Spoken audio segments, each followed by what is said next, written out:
오늘 말씀 제목은 간단합니다. 어제 다 말씀 제목 보셨겠지만 좋은 땅, 좋은 땅이라는 제목으로 오늘 말씀을 나누는데요.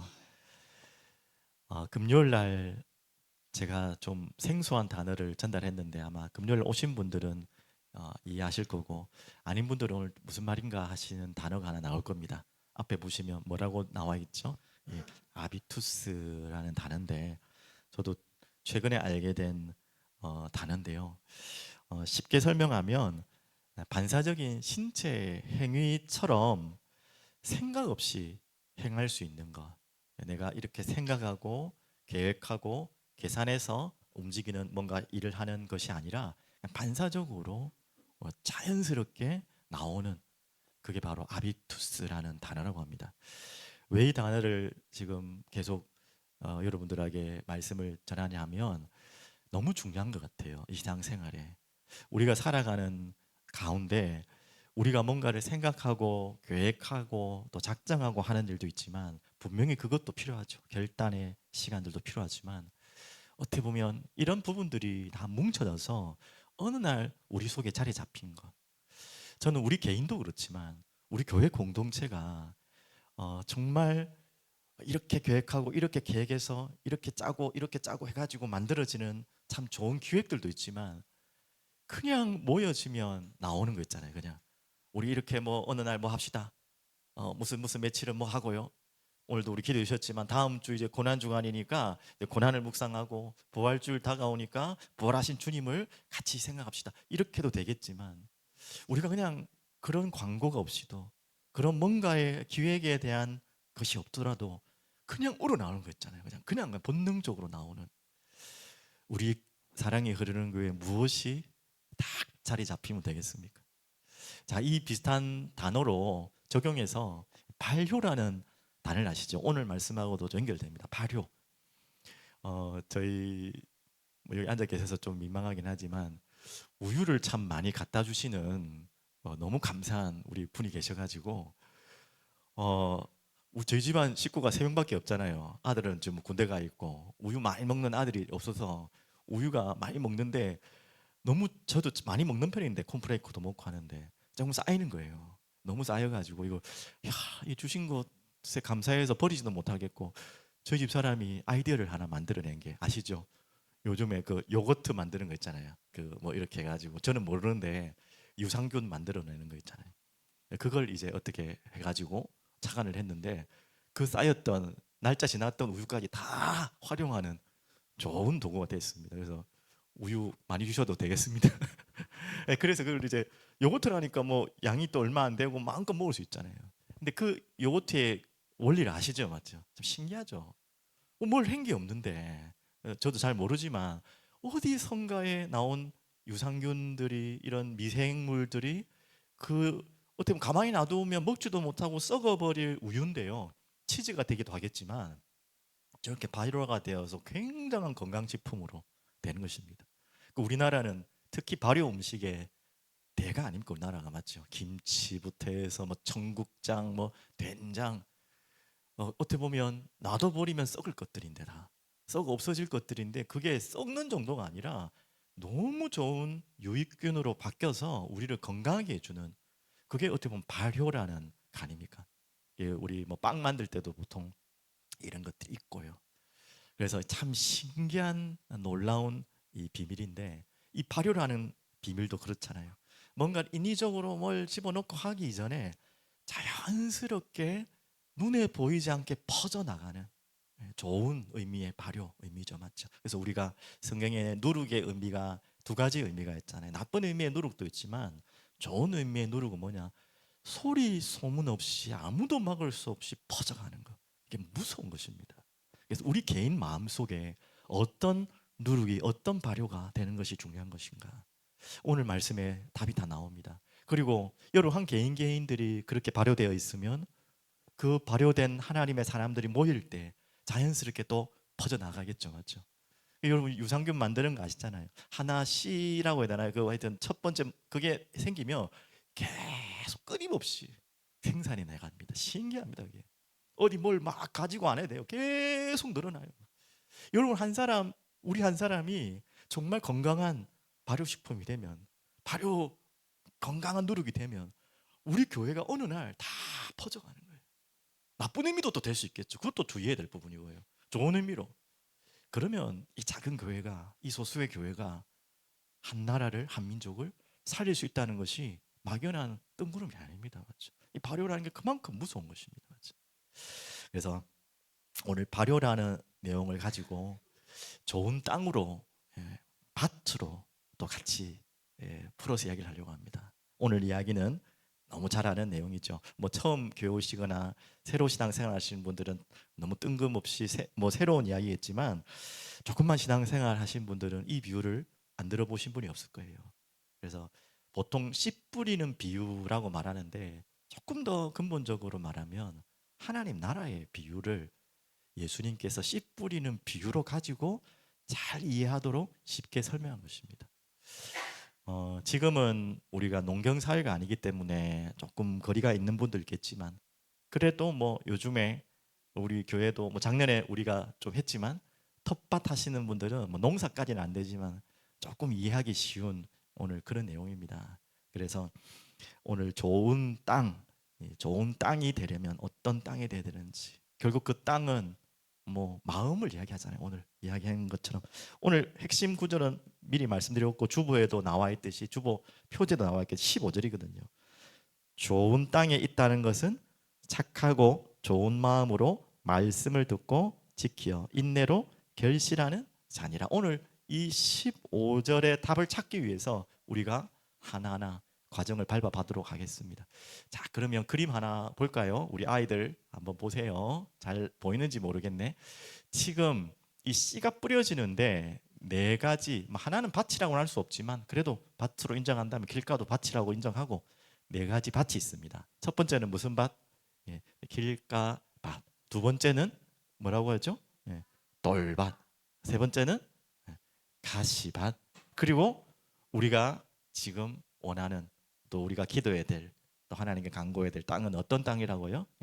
좋은 땅. 이렇게 오늘 네 가지 땅에 심겨진 씨에 대한 비유를 설명하고 있습니다. 자, 전제 조건이 있어요. 우리 뭐 농사만 안 지어셔도 뭐 식물을 키우든 뭘 하든, 모종을 심든 씨를 심든 전제 조건이 있죠. 씨가 이상해 버리면 그는 아예 뭐 어떤 밭이든지 되지 않는 거예요. 근데 오늘 말씀의 전제 조건은 씨는 문제가 있다 없다? 전혀 문제가 없는 하나님의 말씀을 비유하는 것이죠. 거기서부터 시작되는 것입니다. 그렇다면 우리 신앙생활에 그냥 오늘 비유를 위해서 전제하는 것이 아니라, 여러분과 저에게 신앙생활에 가장 전제될 조건이 무엇이냐면 말씀의 권위예요. 저희들이 신학교 다니고 제가 또 새로 신학 공부를 하고 있잖아요. 제일 먼저 배우는 조직 신학의 첫 번째가 성경입니다. 성경의 권위를 먼저 인정해야 그 다음 게 되잖아요. 성경이 맞다 안 맞다고 논쟁이 돼버리면 그 다음은 진도가 나갈 수 없는 거예요. 하나님 말씀이 진리다, 하나님 말씀이 살아있다, 하나님 말씀에 오류가 없다는 것이 전제되지 않으면 그 다음 거는요 다 엉망진창이 되는 것입니다. 제일 먼저 배우는 게 그거거든요. 여러분이 신앙생활하는데 제일 먼저 가져야 될 조건이 뭐라고요? 하나님 말씀은 완전한 말씀이다, 살아있는 말씀이다. 자, 그러면 제일 먼저 길가밭을 소개한다면, 길가밭은 그 가장 중요한 하나님의 말씀을 받는 것에 대한 거부를 말하는 것입니다. 아예 말씀 자체를 거부하는 거예요. 들었는데 잘 이해가 안 된다, 또 잊어버린다, 이런저런 일로 뭐 가시밭 돌밭하고는 차원이 다른 아예 말씀 자체를 거부하는 거예요. 가장 안타깝죠. 그래서 그 밭은 어떻게 된다고 했죠? 새가 물어가는데, 그 새가 누구를, 어떤 존재를 상징하고 있다 했습니까? 마귀라고 했잖아요. 그리고 그 씨는 물어가거나 또 어떻게 되죠? 짓밟힌다. 얼마나 무섭습니까? 그냥 세상에 씨는 짓밟히는 건 상관없는데 하나님의 말씀이 짓밟힌다는 거예요. 그 말씀이 연약해서가 아니라 그 마음밭이 하나님의 말씀 자체를 하나님 말씀으로 인정하지 않고 그 권위에 도전하며 그 말씀을 짓밟는 행동이에요. 가장 무서운, 우리가 절대 넘어서는 안 되는 선입니다. 맞죠? 이걸 먼저 인정하시고 이제 하나하나 나아가는 시간을 가지겠습니다. 제일 이제 15절을 오늘 말씀을 받았는데요. 자, 첫 번째는 착하고 좋은 땅은 어떤 땅이라고 했습니까? 착하고 좋은 마음. 예, 어차피 땅은 마음을 비유한 것이기 때문에 착하고 좋은 마음이 바로 좋은 땅입니다. 자, 이 부분을 계속 묵상하는데 저도 참 뭐 부끄럽지만 작년에 텃밭 조금 갖고 봤거든요. 누가 치치 그리네?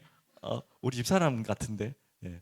시작만 한번 해봤습니다. 해보고 비닐을 한번 씌워보고 그 다음부터는 하지 마라 하더라고요. 하면 다 망친다고. 그래서 안 했지만 그래도 옆에서 좀 지켜봤기 때문에 조금 알고요. 그래도 조금 이제 네이버도 찾아보고 땅을 어떻게 해야 되는지를 조금 찾아봐서 간접적으로 경험을 조금 하고 있습니다. 예, 그 짧은 상식으로 전하면 이 텃밭을 가꾸려고 하니까 두 가지가 굉장히 중요하더라고요. 여러분 다 아시다시피 수분이 너무 중요하고 땅에. 그래서 저도 작년에 알았잖아요. 왜 비닐을 환경 오염 될 텐데 왜 비닐을 시커먼 걸 다 덮을까? 고랑을 파가 덮잖아요.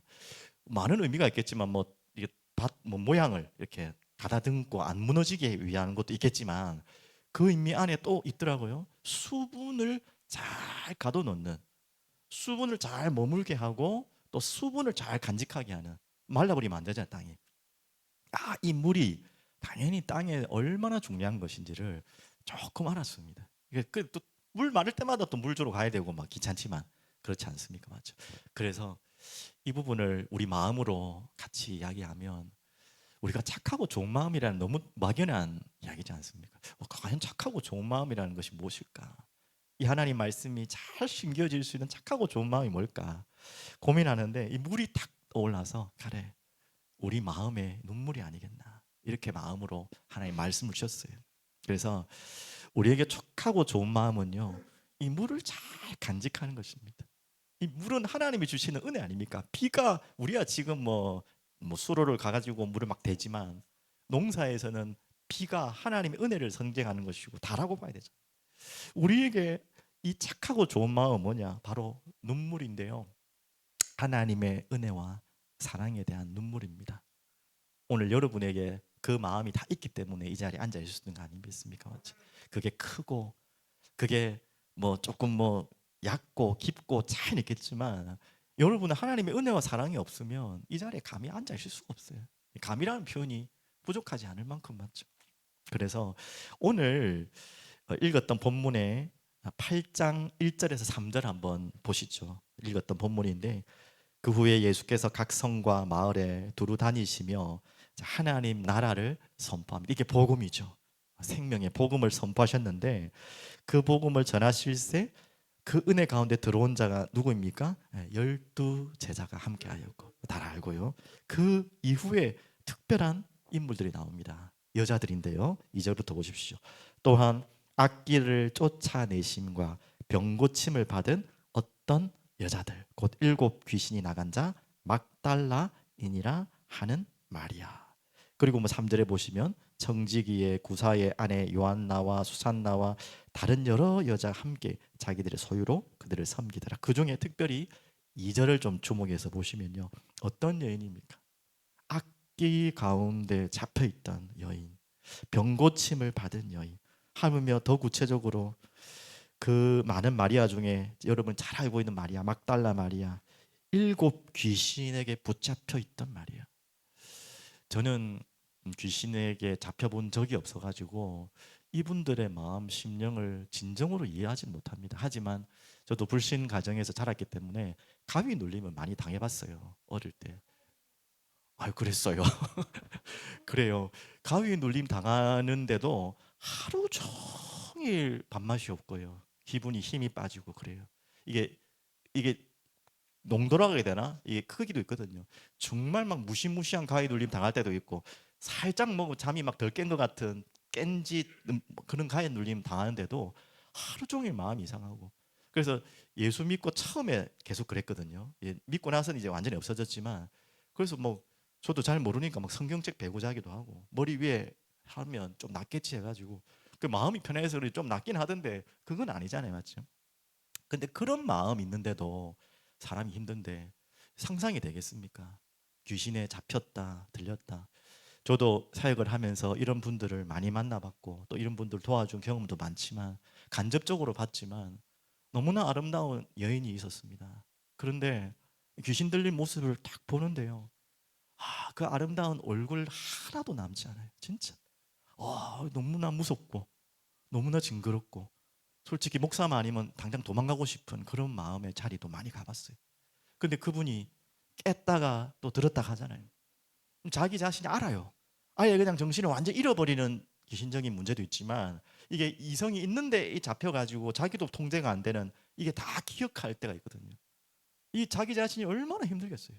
얼마나 힘든지 몰라요. 다행히 이분이 말씀으로 은혜로 치유받아서 오늘 이 예수님의 따라다닌 여자분들처럼 좋은 제자로 또 세워졌지만 정말 그 마음을 저도 다 이해 못해요.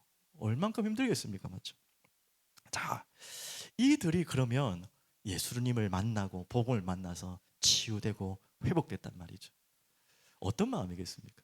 뭐 저만큼 뭐 조금 가행 눌렸다가 조금 시달리다가 예수 믿어서 해방받은 것이랑 얼마나 이거는 고통입니까? 평생의 고통인지도 모르죠. 이런 고통 속에서 잡혔다가 나왔을 때의 이 여인들의 마음이 어떻겠습니까? 저번 주 본문에도 비슷한 여인이 나오죠. 바리새인 집에 어떻게 소문을 듣고 예수님께 찾아와서 눈물을 다 쏟으면서 예수님 보자마자 이게 아비투스잖아요. 이 여인의 마음의 아비투스가 울어야겠다, 머리로 닦아줘야겠다 계획하고 기획한 것이 아니라 그냥 마음에서 터져 나오는 눈물로 발을 닦아드리고 머리로 닦아드리는 이 여인. 한간의 신학자들은 이 여인이 막달라 마리아였을 것이다 라는 주장을 하는 분도 있는데 아무 근거는 없어요. 하지만 비슷한 여인일 것 같아요. 분명히 많은 죄 가운데서 많은 고통 가운데 정말 죽을 만큼 힘들다가 예수님을 만나서 해방받은 거예요. 자유함 얻은 거예요. 그래서 자기가 가진 모든 것, 예, 향유, 뭐 재산적인 정도가 아니라 눈물, 여자에게 가장 소중한 머리털 다 들여서 주님께 엎드리는 그 마음. 자, 여러분에게 그런 마음 있습니까? 예수님 만나서 정말 내 과거를 돌아볼 때마다 눈물 날 수밖에 없는, 자, 그 은혜가 여러분에게 분명히 와 있었단 말이죠. 그런데 중요한 것은 이 은혜가 잘 머물도록 간직돼야겠죠. 맞죠? 여러분에게 이 은혜가 머물고 간직되어지는 이 은혜와 사랑의 눈물, 이게 바로 우리가 믿는 착한 마음 아니겠습니까? 우리가 뭐 착해봐야 뭐 얼마나 착하고 우리 마음이 얼마나 깨끗하겠습니까? 우리가 착한 마음이라는 것은 하나님의 이 마음, 하나님의 이 사랑, 그 은혜를 받은 그 촉촉한 마음, 마르지 않는 마음, 굳었지 않은 마음, 그 마음이 바로 착한 마음이죠. 이런 마음에서 말씀을 받는다. 이거는 뭐 말할 필요가 없는 거죠. 이렇지 않은 마음에서 말씀을 받는다. 또 다른 이야기가 되는 것이죠. 자, 그래서 이 은혜와 사랑이 이제 무엇으로 변하는 것입니까? 그 감사와 치유로 변화되는 것입니다.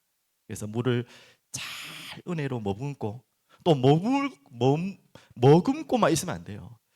또 다시 텃밭 땅을 이야기하면요, 물이 잘 머금는 것만 하면 안 되죠. 그러면 썩어버리죠. 맞죠? 또 물이 잘 어떻게 됩니까? 머물고 필요한 만큼 쓰고 또 나가야 돼요. 너무 머물만 있으면 안 됩니다. 맞죠? 머물면서 썩 이렇게 내려가고, 맞죠? 그래서 이 눈물의 사랑과 은혜가 내게로 멈춰 있는 것이 아니라 우리 교회 이름 얼마나 좋습니까? 사랑이 흘러 넘치는 교회. 원래 이런 이름인데 좀 의미상 좀 어감상 흐르는 교회라는 거죠. 이 사랑과 은혜가 흘러 넘치는 교회. 우리 안에 머물고 난 다음에 우리를 촉촉하게 적신 이후에 또 세상으로 또 다른 곳으로 흘러가야겠죠. 맞죠? 그런 교회. 이 감사와 치유의 결과의 열매가 바로 이것입니다. 맞죠? 그래서 한번 이 응답을 누리기 위해서 두 구절만 성경 구절 같이 좀 드리겠는데요. 제일 먼저 한번 보겠습니다. 오라, 다 함께 읽어볼게요. 앞에 우리가 여호와께로 돌아가자. 여호와께서 우리를 찢으셨으나 도로 낫게 하실 것이요 우리를 치셨으나 싸매어 주실 것입니다. 여호와께서 이틀 후에 우리를 살리시며 셋째 날에 우리를 일으키시리니 우리가 그의 앞에서 살리라. 바로 이게 부활의 십자가의 의미도 내포되어 있는 내용입니다. 그러면서 3절 잘 아는 말씀이죠. 그러므로 우리가 여호와를 알자. 힘써 여호와를 알자. 그의 나타나심은 새벽빛같이 어김없나니 비와 같이 땅을 적시는 늦은 비와 같이 우리에게 임하시리라 하니라. 이렇게 촉촉한 비가 찢어지고 부서져야 될, 무너져야 될 우리 인생 가운데 하나님의 은혜로 우리를 부르셔서 우리가 그분께 나아갈 때마다, 그분을 힘써 알고자 할 때마다 우리를 싸매시고 치유하시는, 그 이른 비 늦은 비로 우리를 보하시는 그 은혜가 여러분에 머물고 또 흘러가는. 또 한 구절만 더 보겠습니다. 요엘서 2장 23절에 나옵니다. 시온의 자녀들아, 너희는 너희 하나님 여호와로 말미암아 기뻐하며 즐거워할지어다. 그가 너희를 위하여 비를 내리시되 이른 비를 너희에게 적당하게 주시리니 이른 비와 늦은 비가 예전과 같을 것이라. 자, 이 은혜와 사랑에 머물러 감사와 감격이 나를 치유하고 세상을 치유하는 그런 물로 또 흘러가는 오늘을 살아가는 여러분들. 자, 이게 바로 우리가 원하는, 우리가 기도해야 될 착하고 좋은 마음입니다. 이번 주간에 제가 아주 사람이 많은 곳에 있었어요. 제가 뭐 병원에 좀 검진 받을 일이 있어서 갔는데, 부산대 병원에 뭐 했는데, 오전에 앉아 있는데 제가 늦게 뭐 앉아 있다 기다리다 보니까 카톡을 하나 봤는데, 카톡이 새벽에 온 카톡이더라고요. 제가 못 보고 있었는데 그 사람들 많이 대기하고 시끌벅적한 그곳에서 카톡을 하나 봤어요. 한 청년의 참 간증문을 A4지로 해서 카톡으로 올려왔는데, 좀 뭐 그렇게 나는 뭐 분주해서 집중해서 못 읽을 줄 알았는데, 글을 읽는 동안에 그냥 싹 마음이 빨려 들어가는 거예요. 제가 한번 읽어드리고 싶은데 개인 프라이버시기 때문에, 그분의 허락을 받아야 되기 때문에 제가 읽어드리지 못해도, 하여튼 내용이 오늘 이 내용인 거예요. 자신의 과거에 대한 아픔과 상처를 간증문으로 쫙 해놨는데요. 아주 젊은 청년인데, 와, 이런 일이 있었구나. 전혀 몰랐어요, 솔직히. 아, 힘들었겠구나. 저도 다 이해하지 못하는 부분까지 다 이 아픔을 당하신 분이라 가지고, 야, 그런데 그게 끝이 아니고 그 눈물을 멈추면 안 되죠. 거기에 머물러 있으면 안 되죠, 맞죠? 그 눈물이 이제 바뀌어서 이제 예수 그리스도를 만나고 하나님 자녀 되어서 자기가 살아가야 될 기대와 감사와 기쁨에 대한 또 다른, 눈물이라고 할 수 없지만 제가 볼 때는 기쁨의 눈물에 두 가지 눈물이 함께 잘 적혀 있는 짧은 한 장, A4지 한 장이었는데, 너무 제 마음에 은혜로 확 다가와서, 거기 사람들이 다행히 많이 있어서 다행인지 불행인지 모르겠지만 울지는 못했는데, 야, 혼자 있었으면 저 같이 펑펑 울 뻔했어. 사람들이 많이 있어서 그냥 저 구석에 가가지고 그냥 힐끗힐끗하고 말았는데, 여러분들도 한번 좋은 기회인데요. 여러분 마음을 한번 돌이켜 보시면서 간증만 한번 써보십시오. 오늘 집에 가셔서 한 주간에 한번 생각해 보셔서. 다 잊어버렸잖아요, 이미 구원받고 은혜 받은 지 오래되신 분들은 잊어버렸을 거예요. 내가 어떻게 구원받았고, 내가 어떻게 하나님 은혜로 이 자리에 왔고, 지금 오늘 이 자리에 있는지를 한번 돌아보시면서 정리를 해보는 시간도 참 좋을 것 같아요. 그래서 두 가지입니다. 그래서 그 과거의 슬픔과 아픔에 여러분이 눈물로 잡혀 있으란 말 더욱도 아니고요. 그걸 또 잊어버리려서도 안 됩니다. 그 하나님이 허락하신 과거의 눈물을 여러분 잘 간직하고 계셔야 돼요. 근데 그것에 머물러 있으면 안 되고, 그것을 잘 발효시켜서 이제는 이로운 물로 세상에 흘러보내야 되잖아요, 맞죠? 여러분에게는 이 그리스도라는 생명이라는 말씀이라는 이 발효가 왔잖아요. 여러분 썩어야 될 눈물이고 썩어야 될 땅인데, 이제는 그게 잘 발효되어서 촉촉하게 적셔져서 또 다른 땅을 살리는 좋은 역할로 하게 하신 것 아닙니까? 맞죠? 자, 기억나는지 모르겠습니다. 작품 몇 개를 한번 보여드리겠습니다. 자, 대충 빨리 보십시오. 대충 빨리 보라는 이유가 있습니다. 자, 저 작품을 저희 교회 처음부터 개척 때부터 계신 분들은 아마 이미 본 그림일 겁니다. 자, 저 작품이 뭐로 만들어졌을까요? 뭐라고요? 아니 뭐라?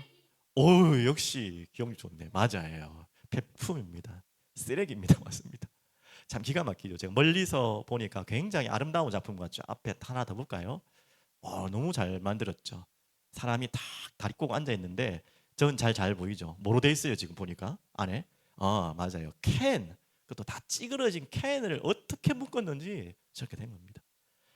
하나하나 보면 다 쓰레기고 다 버려야 될, 겨우 뭐 재활용 될까 말까 하는 그런 제품들인데 멀리서 한번 보십시오. 너무나 아름다운 작품입니다.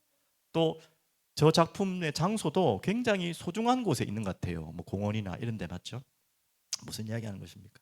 우리에 있는 모든, 어떻게 보면 눈물과 같고 버려야 될 것 같고 쓰레기 같은 작품인지 모르겠지만, 그것이 복음을 만나서, 하나님의 말씀을 만나서 새롭게 재창조되어서 발효되어지면요, 우리가 상상할 수 없는 작품이 되는 것입니다.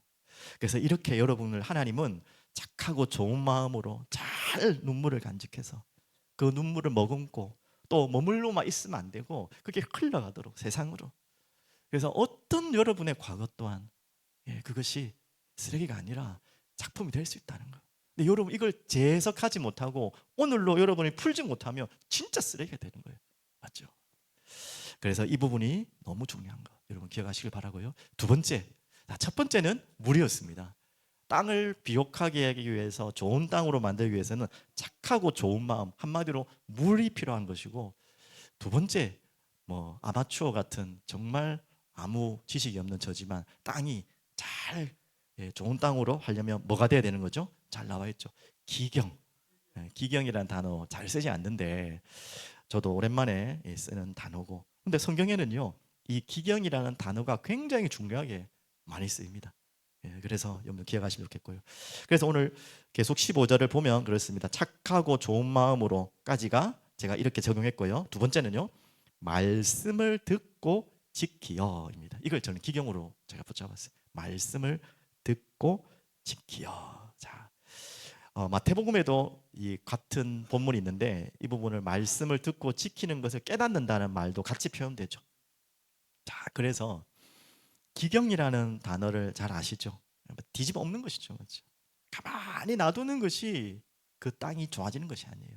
한 번은 뒤집어 줘야 돼요.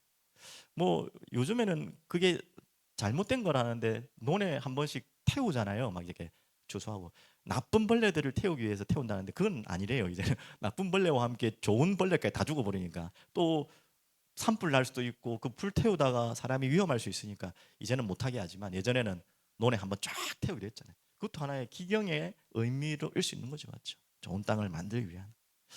자, 그러면 이 부분을 가지고 오늘 받은 말씀을 하나하나 좀 살펴보겠는데, 제일 먼저 이 땅을 뒤집고 엎고 기경하려면, 기경하다 보면 또 나오는 게 있죠.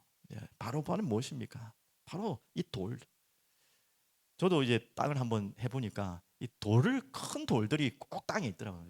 그 땅에 있는 큰 돌들을 빨리 제거하지 않으면 분명히 오늘 말씀처럼 이 작물이 아무리 씨가 잘 심겨도 이게 잘 안 되는 거죠. 맞죠? 그리고 안에 보니까 막 땅에도 안에 보면 막 여러 가지 막 이렇게 잡다한 게 많거든요. 그런 것들도 걷어내줘야 되는 것이죠. 그러니까 오늘 본문을 한번 보십시오. 6절에 나오는 본문처럼 이 씨가 덜어는 바위 위에 떨어짐에, 그러면 어떻게 됩니까?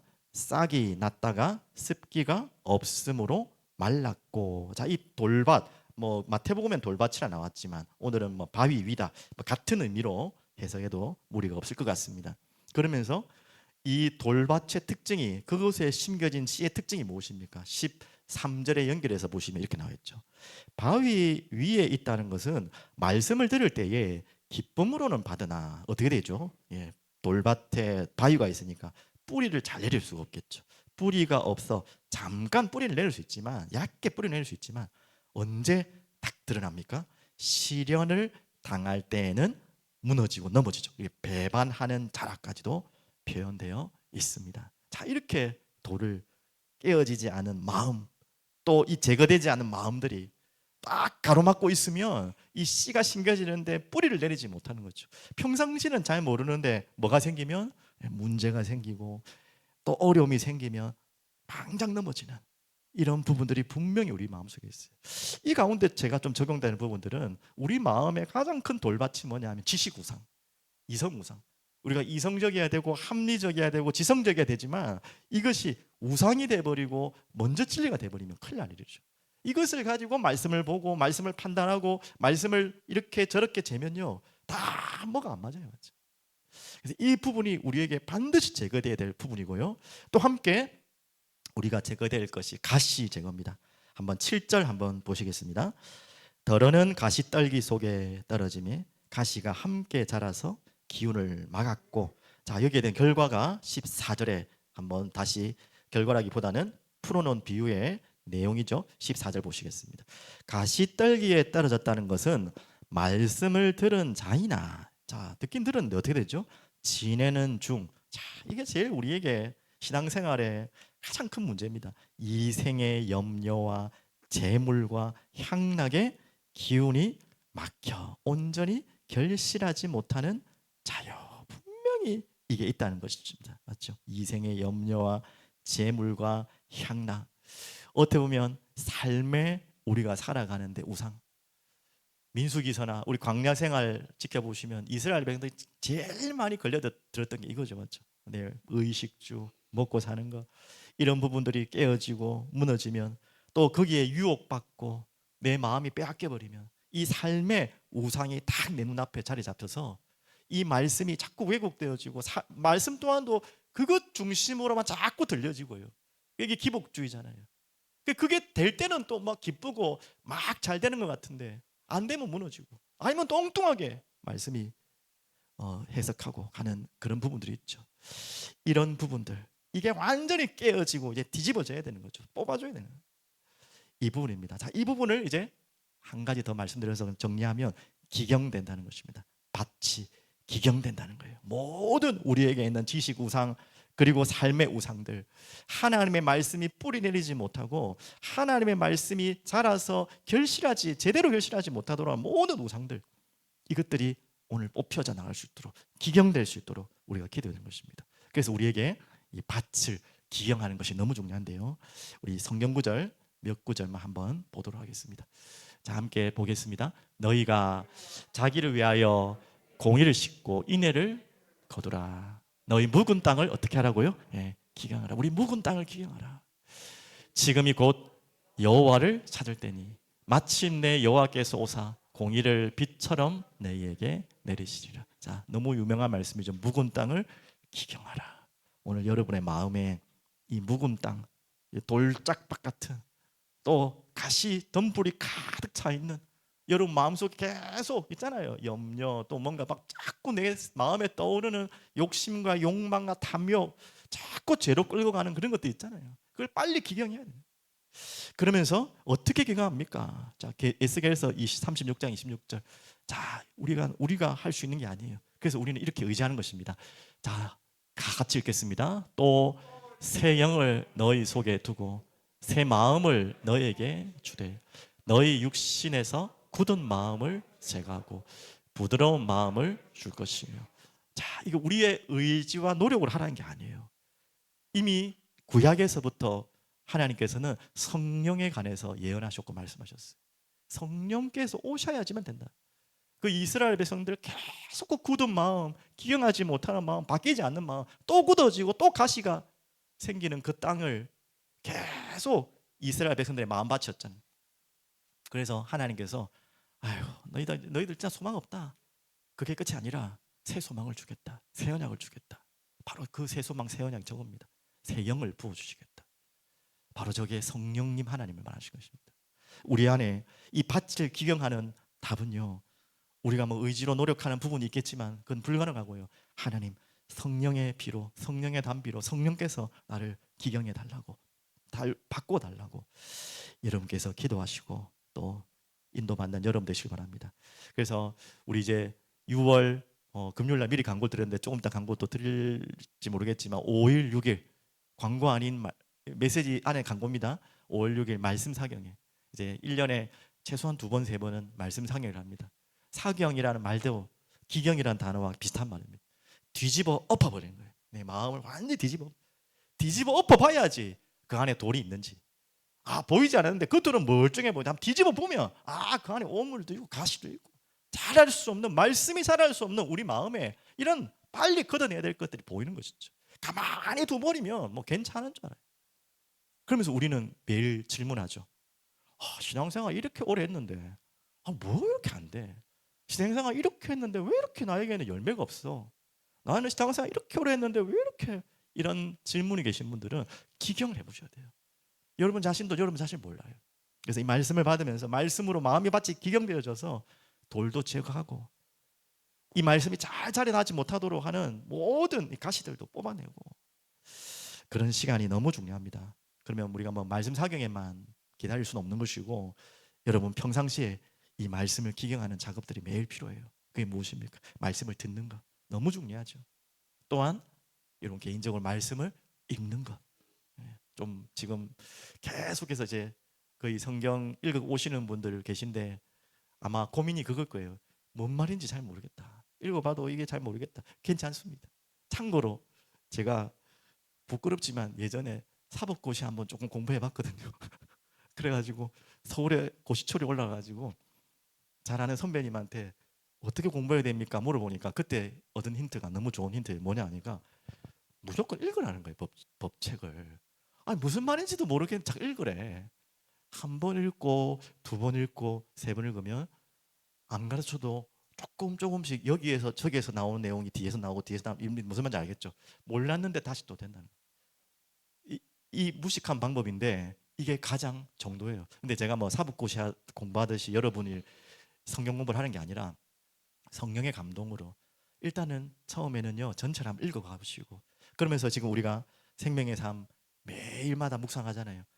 조금씩 또 좁은 부분씩끼리 읽어가고 이 여러분들이 이게 시간이 계속 흘러가면 어느 날 앞과 뒤가 이제 연결되어서 구약의 이 말이 신약의 이 말이고 에스겔서에 이해되지 않는 말이 신약에 또 계시록도 연결되고 막 이래 되는 거예요, 맞죠? 그래서 처음에는 좀 이해가 안 되더라도 일단 읽어보십시오. 이해되는 부분까지만 또 한 번 더 읽으면 조금 더 이해가 돼요.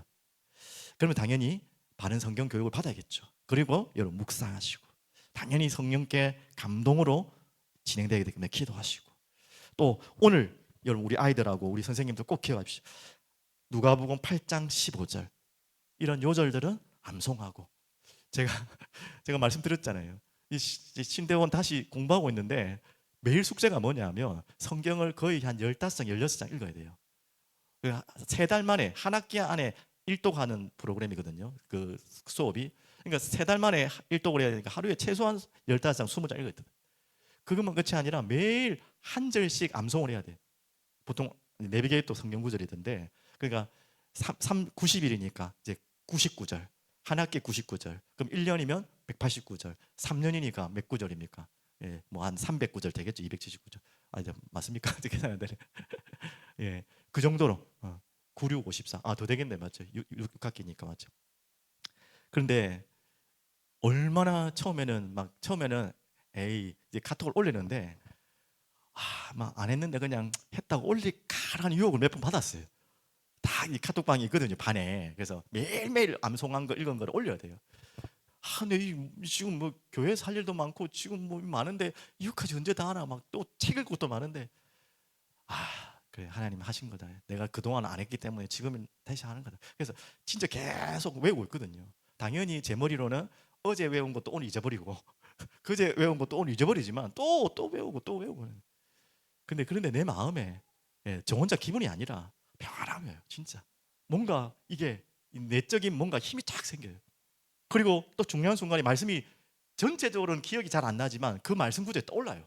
그때 그 말씀 이제 암송한 게 있으니까 그게 딱 떠올라요. 제가 왜 제 부끄러운 간증을 합니까? 여러분도 작지만 작게 하나님의 말씀을 마음에 담는 시간 너무 중요합니다. 맞죠? 한 가지만 더 말씀드리면 이제 기경한다라는 이 말에 대해서 누군가가 글을 참 아름답게 써서 소개해드리려고 합니다. 자, 묵힌 땅을 일구어 논밭을 만드는 일이 기경하는 일이죠. 때가 되면 밭을 한 번씩 갈아엎습니다. 우리 마음도 땅과 같습니다. 우리 마음이 최근에 갈아엎어지는 아픔이 있었다면 혹시 그런 분 있습니까? 최근에 내 마음이 갈아엎어질 만큼 너무 마음이 아픈 적이 있습니까? 아니면 혹은 어떤 상황이 내 마음을 자꾸 후벼 파거나 그럴 때가 없었습니까? 왜 그럴까요? 이렇게 해석을 했네요. 저도 그렇게 적용합니다. 우리 마음에 씨앗을 뿌리기 위한 가장 좋은 때이기 때문입니다. 너무 아름다운 글이죠. 우리 마음에 좋은 씨앗이 들어올 시기라는 의미입니다. 혹시 최근에 아니면 최근이 아니더라도 아직 여러분의 과거 속에서 뭔가가 자꾸 내 마음을 뒤집고 누군가 때문에 어떤 환경 때문에 내 마음이 자꾸 지금 막 멈출 수 없이 막 뒤집어지는 나쁜 의미일 수 있겠죠. 그게 여러분의 상처일 수 있겠죠. 그게 아픔일 수 있겠죠. 하지만 거기에 머물러 있으면 안 되고요.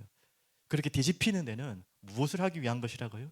하나님의 말씀의 씨앗이 가장 잘 심겨지게 한 하나님 여러분에게 은혜를 허락하신 분이기 때문에 그런 식이라는 걸 기억하시고 이 뒤집은 마음 다른 걸로 자꾸 묻지 마시고 하나님의 말씀의 씨앗을 깊이 심으십시오. 진짜 기회입니다.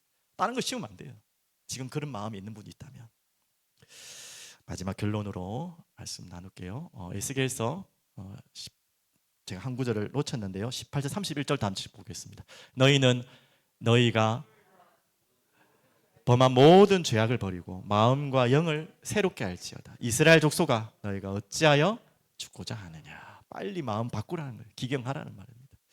결론으로 10절 마지막 절 15절 마지막 부분을 좀 보시면요. 그래서 어떻게 해요? 좋은 마음으로 말씀을 듣고 지키어. 이게 바로 말씀을 듣고 지키는 것이죠. 바로 기경하는 것이죠. 말씀을 들으면 제대로 기경되면 그 말씀 따라 사라지는 것은 당연한 것입니다. 제가 자주 설명드리잖아요. 내가 쉐마라는 단어에는 듣는다는 의미, 들으라는 의미뿐만이 아니라 했죠. 듣고 행하는 것이 함께 포함되는 것이 쉐마라는 뜻이에요. 여러분 제대로 말씀이 기경된 땅에서 말씀이 씨앗이 심겨지면 말씀은 반드시 자라게 돼 있어요. 여러분을 자라게 한다니까요. 반드시. 그래서 이제는 마지막 해야 될 게 있죠. 바로 듣고 지키어 인내로 결실하는 자니라. 자, 인내. 이제는 이것이 된다면 우리가 해야 될 하나의 자그마한 일이지만 기다림입니다. 땅도 갖고 놨고요. 씨도 심어놨어요. 그 다음에는 뭐 해야 됩니까? 그 다음이 중요한 거죠. 이제 기다리는 것입니다. 무엇을 기다리는 것입니까? 소망을 가지고 기다리는 것입니다. 막연하게 막 그냥 기다리는 것이 아니라 여러분이 어떤 씨앗을 심었습니까? 그 씨앗 심은 대로 반드시 싹이 자라고요. 나중에는 열매가 반드시 열릴 거예요. 바른 씨앗이 반드시 맞기 때문에 여러분이 바른 땅을 반드시 경작했기 때문에 반드시 바른 열매로 나는 것입니다. 그때까지 여러분이 해야 될 것이 이제 소망을 가지고 기다리는 것입니다. 근데 막연하게 기다리지 마시고 이 말씀을 가지고 기다리십시오. 자, 이 말씀을 가지고 다 함께 읽겠습니다. 그러므로 우리가 낙심하지 아니하노니 우리의 겉사람은 낡아지나 우리의 속사람은 날로 새로워지도다. 그러면서 17절 우리가 잠시 받는 환난에 경한 것이 지극히 크고 영원한 영광에 중한 것을 우리에게 이루게 합니다. 분명히 환난도 올 수 있고요. 이해되지 않는 일도 있을 수 있다니까요. 기다리십시오. 그러면서 18절 우리가 무엇을 주목하며 기다립니까? 주목하는 것은 보이는 것이 아니요. 보이지 않는 것이니. 보이는 것은 잠깐이요. 보이지 않는 것은 영원함이라. 우리는 이 보이지 않는 영원한 열매를 소망을 기다리는 것입니다. 그러면서 우리가 기다릴 열매는 이 열매죠. 오직 성령 열매는 사랑과 희락과 화평과 오래 참음과 자비와 양성과 충성과 온유와 절제니 이 같은 것을 금지할 법이 없느니라. 자, 이게 신앙생활의 완성이라고 봐야 돼. 우리가 기다려야 될 열매입니다. 무슨 열매를 말합니까? 막 부가 늘어나는 것입니까? 뭐 자리가 내가 높아지는 것입니까? 뭐 그런 열매를 말하는 것이 아니라 하나님이 여러분에게 맺으려고 하는 열매는 바로 저 열매입니다. 성령께서 열매 맺게 하시는 열매로 여러분이 바르게 심겨졌다면 반드시 기다리고 그 기경된 대로 여러분이 기다리고 계시면 저렇게 하나님이 열매 맺으실 줄 믿습니다. 자, 마지막 구절 한 구절만 제가 읽고 마무리하겠습니다. 근데 이해되지 않은 부분이 하나 있죠. 10절로 마무리하겠습니다. 이르시되 하나님의 나라의 비밀을 아는 것이 너희에게는 허락되었으나 다른 사람에게는 비유로 하나니 이는 그들로 보아도 보지 못하고 들어도 깨닫지 못하게 하려 함이라. 자, 이 비유로 설명했는데 누군가에게는 잘 알아듣기 위해서, 누군가에게 알아듣지 못하기 위해서 이걸 지금 다 해석하려면 너무 어렵고요. 간단하게 설명드리면 이 모든 것 지금 말씀 받았지만 우리에게 반드시 필요한 것이 뭐라고요? 하나님의 은혜. 은혜로만 알 수 있는 것이죠. 은혜로만 우리가 받을 수 있는 열매입니다. 오늘 그 마음의 밭, 하나님의 은혜의 마음밭으로 나를 이끌어 달라고. 아까 전에 지금까지 설명한 뭐 돌짝밭 또 무슨 뭐 가시밭에서 우리가 뭘 다 제거하는 것처럼 느끼지만 오늘 성경을 자세히 보시면 우리가 하라는 것은 없어요. 솔직히 말하면 우리가 이 부분을 적용하는 것이지, 하나님의 은혜가 우리에게 임하여야지만 우리에게 이 응답의 열매가 시작되는 것입니다. 그래서 우리가 항상 간구하지 말아야 될 것은 하나님의 은혜, 모든 열매 하나님의 은혜, 그리고 우리 하나님의 은혜를 간구하는 여러분 되시기를 간절히 기도드립니다. 자, 그러면 오늘 본문을 조금만 다른 관점에서 짧게만 설명해 드릴게요. 지금 오늘은 제가 말씀을 받는 여러분의 마음 자세로만 얘기했지, 반대로 하나님은 여러분을 이런 말씀을 받는 것만이 아니라 말씀의 씨앗을 뿌리는 사람으로 여러분을 부르셨어요. 분명히 그렇게 하실 것입니다. 하나님 여러분의 말씀을 주셔서 또 다른 말씀을 뿌리도록 하실 것입니다. 그게 바로 전도죠, 맞죠? 그래서 여러분이 이제 또 다른 관점에서 오늘 밭을 적용할 때는, 이제 전도하시려는 분들이 지금 우리 교회 안에 많이 일을 하고 있어요. 지금 막 어떻게 하든지 하려고 지금 막 지금 광고도 올리고 하고 있습니다. 너무 감사해요. 제가 잘 못하고 있기 때문에. 근데 전도하시는 분들 반드시 기억해야겠지만, 어떤 마음이냐, 전도하는 곳에 가시면 이런 마음밭들이 있다는 걸 기억하셔야 됩니다. 돌짝밭도 있고요, 맞죠? 그리고 가시밭처럼, 그리고 아예 길가밭에 말씀을 무시하고 막 짓밟아 버리고 걸리는 사람도 있고, 하지만 좋은 땅이 있다는 것입니다. 우리가 그들의 마음을 경작할 수는 없어요. 하나님의 은혜가 임하야 되죠. 전도하려고 마음먹은 분들은 절대 실망하지 마시고, 이 말씀 받지도 않는데 뭐 때문에 말씀을 자꾸 뿌려야 되냐, 그런 기억할 필요 없어요. 분명히 하나님이 준비해 놓은 좋은 땅이 있다는 것이죠. 그걸 믿고 소망을 가지고 가는 것입니다. 이것과 함께 이 전도의 눈으로 오늘도 마지막으로 또 보시고 그 은혜로 이 땅을 살아가는 여러분 되기를 간절히 기도드립니다. 기도하겠습니다. 전능하신 하나님 아버지, 감사합니다. 찬양합니다. 우리를 하나님의 은혜로, 하나님의 은혜에 촉촉한 말씀이 심겨줄 수 있는 마음밭으로 우리를 붙드시고 이끌어 주시옵소서. 오늘도 주님 앞에 간구합니다. 은혜의 비를 부어주셔서 그 은혜와 사랑을 잘 간직하고, 또한 그 은혜와 사랑을 감사와 기쁨으로 흘려보내며 하나님 우리의 마음밭을 날마다 기경하며 하나님의 말씀의 씨앗을 잘 심을 수 있도록 주님 우리에게 은혜의 복을 허락하여 주시옵소서. 감사드리며 살아계신 예수 그리스도 이름으로 기도드립니다. 아멘.